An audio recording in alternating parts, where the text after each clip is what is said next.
Kisah ini diceritakan oleh Anas bin Malik dari kitab Durratun Nasihin.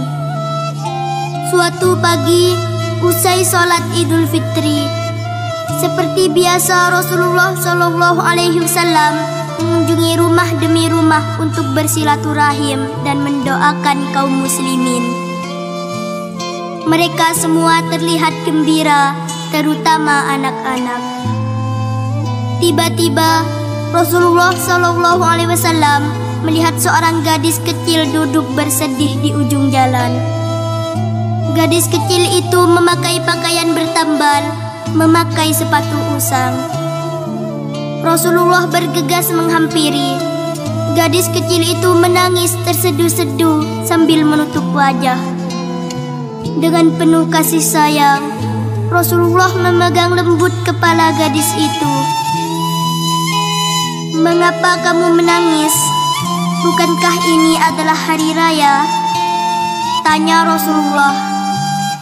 Gadis kecil itu terkejut, tapi ia masih belum mengangkat kepala. Ia menjawab terbata-bata, "Semua anak ingin merayakan hari raya bersama orang tuanya. Semua anak bermain dengan riang gembira. Namun, aku teringat pada ayahku. Itu sebabnya aku menangis. Waktu itu hari raya terakhir bersamanya. Ayahku membelikanku gaun berwarna hijau dan sepatu baru. Suatu hari ayahku pergi berperang bersama Rasulullah hingga ia terbunuh. Kini ayahku telah tiada. Aku telah menjadi yatim. Jika aku tidak menangis untuknya, untuk siapa lagi?" Mendengar penuturan gadis kecil itu, Rasulullah SAW turut bersedih. Dengan penuh kasih sayang, beliau membelai kepala gadis itu seraya berkata, "Anakku, hapuslah air matamu. Apakah kamu ingin agar aku menjadi ayahmu? Apakah kamu ingin Fatimah menjadi kakak perempuanmu dan Aisyah menjadi ibumu? Bagaimana anakku?"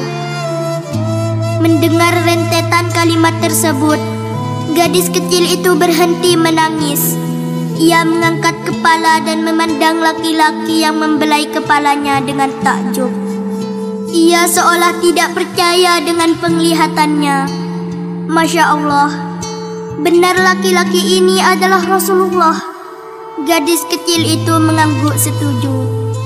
Lalu mereka pun bergandengan tangan menuju rumah Rasulullah. Hati gadis kecil itu pun diliputi jutaan kebahagiaan yang sulit dilukiskan. Ia berjalan sembari menggenggam erat tangan Rasulullah yang lembut bagaikan sutra. Sampai di rumah, wajah dan kedua tangan gadis kecil itu pun dibersihkan dan rambutnya disisir. Ia pun dipakaikan gaun yang indah serta diberi makanan dan uang saku berhari raya. Kemudian ia diantar keluar untuk bermain dengan anak-anak lainnya. Tentu saja anak-anak lain dan para orang tua merasa heran melihat perubahan yang terjadi pada gadis kecil itu. Mereka bertanya, "Hai gadis kecil, apa yang terjadi? Mengapa kamu menjadi sangat gembira?" Sambil menunjukkan gaun dan uang sakunya, gadis kecil itu pun menjawab, "Akhirnya, aku memiliki ayah. Siapa yang tidak bahagia memiliki ayah seperti Rasulullah? Aku juga memiliki seorang kakak perempuan bernama Fatimah. Ia menyisir rambutku dan mengenakanku gaun yang indah ini. Aku merasa sangat bahagia. Ingin rasanya aku memeluk seluruh dunia beserta isinya." Saudaraku, perhatikanlah di sekitar kita.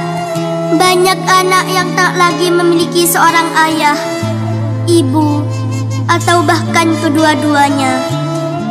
Mereka ada yang tinggal di panti-panti asuhan, ada yang tinggal bersama keluarga mereka dengan kondisi serba kekurangan. dalam kondisi usia yang masih amat kecil. Mereka harus hidup tanpa kasih sayang dan bimbingan orang tuanya. Kewajiban kita untuk memperhatikan, menyantuni dan mengasihi mereka. Rasulullah SAW telah memberikan teladan betapa beliau sangat menyayangi anak yatim. Sebagai umatnya, selayaknya lah kita mengikuti contoh yang ditunjukkan oleh Rasulullah. Mari kita rangkul mereka dengan penuh kasih sayang. Kita bawa mereka menuju hari-hari bahagia dan masa depan yang cerah. Karena mereka pun berhak semua itu.